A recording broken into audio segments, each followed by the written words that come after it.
Buy Bitcoin before the upcoming financial crisis.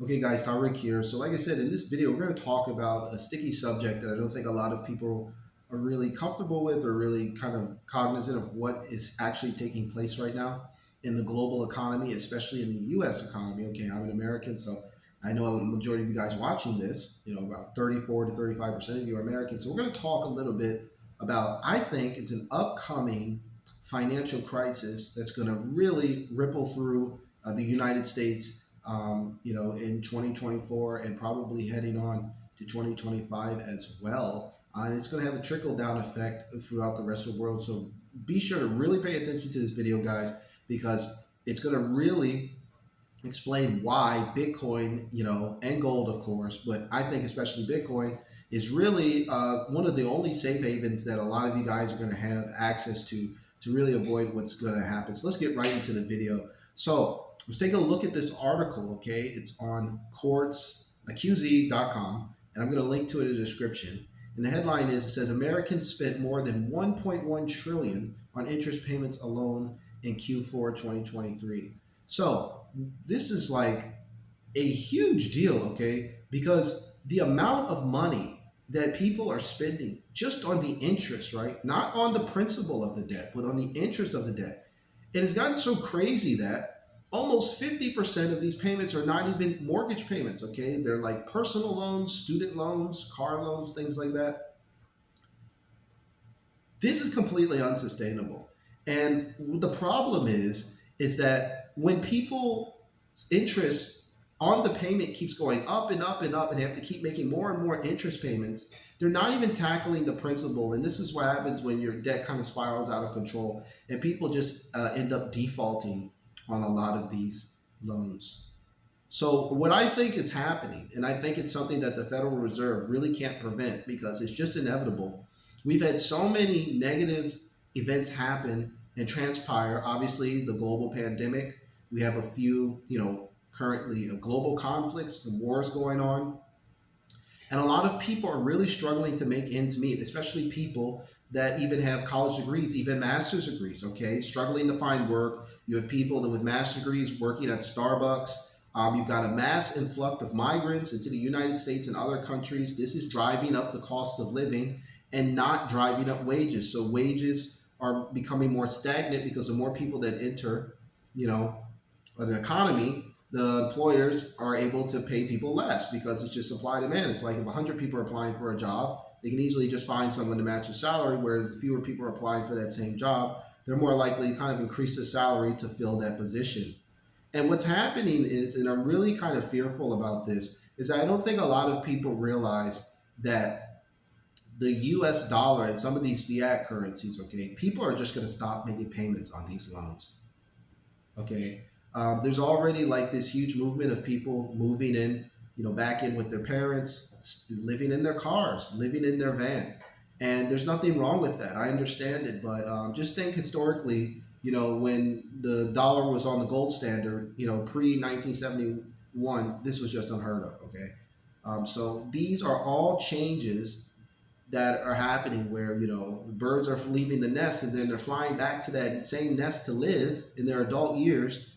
This is because we're on the brink of a major financial crisis, and it hasn't even really happened yet, okay? Because the Federal Reserve has jacked up interest rates so high, okay? They've jacked up the interest rate so high to make it harder for people to apply for loans, and obviously this has driven up interest payments as well. But what the Fed is going to do, and Jerome Powell, the Fed chair, already said that there's going to be maybe potentially 3 rate cuts in 2024.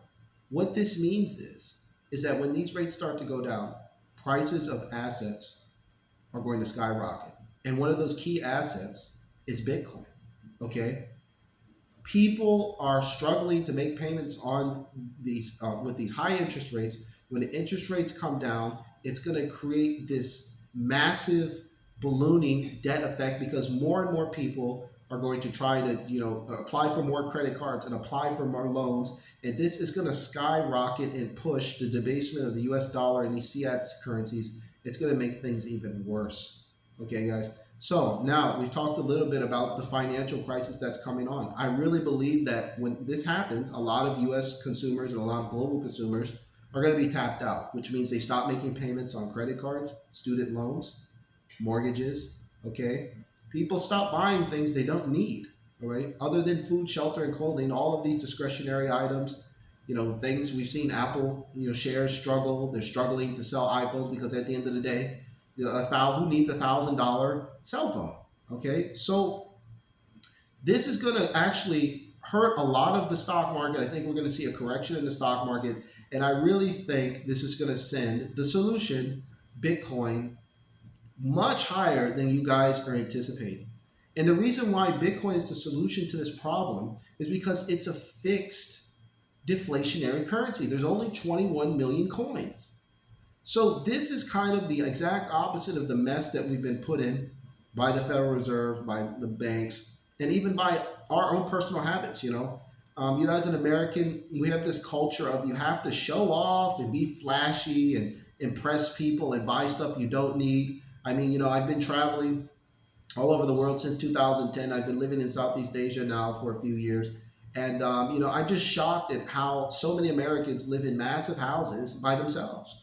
Okay, you really don't need that much space. So I think our culture of bigger is better and spend, spend, spend and buy everything on credit and debt, it's really going to catch up with us in halfway through, this decade. Okay, this is going to be the point of no return where you're going to see a massive increase in homelessness. You're going to see a lot of people moving back in with their parents, moving in with their siblings. You're going to also see a lot of people living in tents. Okay, if you guys didn't know, the original Native Americans in the United States, now these are the people that inhabited the United States before the Puritans and the settlers all arrived in America, they lived in tents. And we're going to see that kind of circle back, okay? History will repeat itself. There will be a lot of people living in tents because the rents and everything else will just be out of reach moving forward. So how do you guys prevent this? How do you guys escape this madness that it's about to be unleashed on Americans, and then eventually, usually America's leading the charge, and this will eventually trickle down to other places. Well, the escape route is Bitcoin. Bitcoin is a fixed deflationary cryptocurrency. It's based on proof of work. Okay? In other words, when you buy Bitcoin, there's only 21 million coins in existence. You show the whole world that you contributed to society. You did something for your fellow man. You made a product, or you performed a service, or you worked a job, and you took some of that financial energy and you transferred it into sound money. And this is your proof of contribution, your proof of work, as they call it, for the world, for all of us. So as I'm recording this video right now, Bitcoin is trading somewhere like $69,000, $70,000. Okay, guys. Bitcoin is up on average over the last 10 years, 66% a year. Okay? The money sitting in your guys' high yield savings accounts, in your CDs, right? Your money market funds, some of your dividend paying stocks, barely 4 or 5%. If you guys don't understand how much harder you're making it for yourself, keeping your money in a type of asset that pays like 5-6% on your cash at the current interest rate level, and they're about to lower these interest rates, you're about to get less money for your cash, versus holding a cryptocurrency that pays 66% on average per year, then you don't have to do anything. All you have to do is buy Bitcoin and hold on to it. That's it. It's volatile, but it's volatile because it's new. And it's only 15 years old as I record this video. But like I said, do you guys imagine how you guys were when you were 15? I'm pretty sure you were volatile. I'm pretty sure you were immature. That will change over time as Bitcoin matures into a more stable asset. In 3 years, when Bitcoin turns 18, I'm guessing it'll be over $1 million. And in 6 years, when Bitcoin turns 21, it'll probably be over $10 million. And a lot of people will probably be looking back and say, man, why didn't I get a clue and buy Bitcoin when it was under 6 figures? So guys, like I said, I provide a lot of content on my channel about cryptocurrency and Bitcoin. Look through some of my videos, okay? To talk about Bitcoin, explain to you guys all, it would take, hours to really go deep dive into it. But you need to understand that it is the solution to the upcoming financial crisis. So you have a couple of simple options. Hey, take action, okay? Some of my clients, they start out with $100, $500. Make your first Bitcoin purchase, okay? You can buy Bitcoin through a cryptocurrency exchange like Coinbase, Robinhood, okay, for you guys in the States. You can use some of these other smaller exchanges, okay? Gemini's one.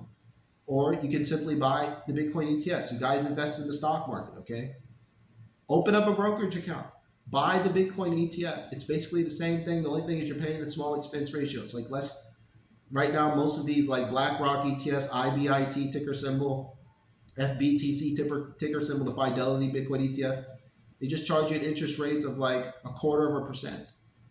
You need to get some of your money into Bitcoin to avoid the upcoming financial crisis, because we're going to see this is just the tip of the iceberg. Okay, remember, we're just a few years removed from the pandemic. We haven't seen all of the effects that are going to happen. Usually when these things happen, it takes really 5 to 10 years for everything to play out, and this is exactly what's happening. You're going to see more and more people struggling, and you're going to see more and more migrants and more issues flooding, especially in the countries like the United States.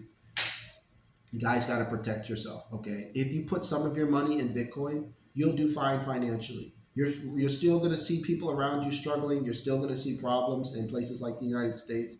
But the good thing is you'll protect yourself and your family, okay? It's impossible to save everyone. But with knowledge, we can make better decisions and we can protect ourselves, our loved ones, and our family. So like I said, guys, do the research, go to Google, type in Bitcoin. Read the Bitcoin white paper. It's 14, 15 pages long. It's not like some long novel that's so boring to get through, and after you're 10% done, you put the book down. Read the Bitcoin white paper, learn about this technology so you can protect yourself. So in the future, you don't have to be like some of these people where they keep working well into their 70s and 80s. That's fine.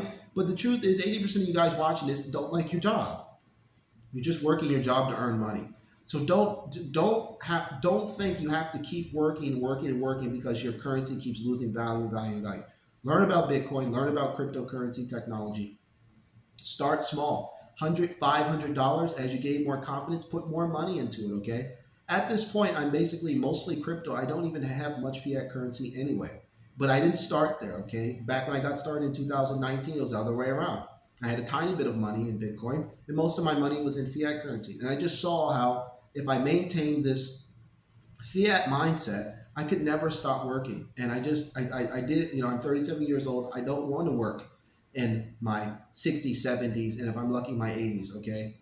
So like I said, guys, just hope this content helps. If you guys enjoy my content, subscribe, stick around. Do my best to keep you guys updated on Bitcoin and some of these other global financial issues that are affecting all of us, okay? So unless you're born with a silver spoon in your mouth, unless you're in the 1% or your daddy or your mommy's mega rich, you need to understand something about Bitcoin, something about the cryptocurrencies, because this is the 21st century money. We're just about approaching quarter way through this century, and this type of new money, this money for the people, this proof of work money is not going anywhere. It's only going to get stronger and stronger and stronger over time. So get in now. If you guys are already in, you're already, the smart money, great. If you guys have any friends or family that are curious about this, send this video to them, show them.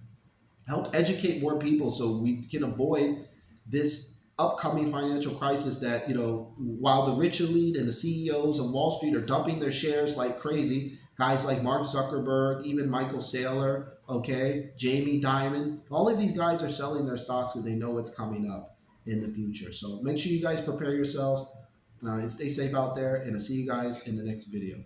Take care.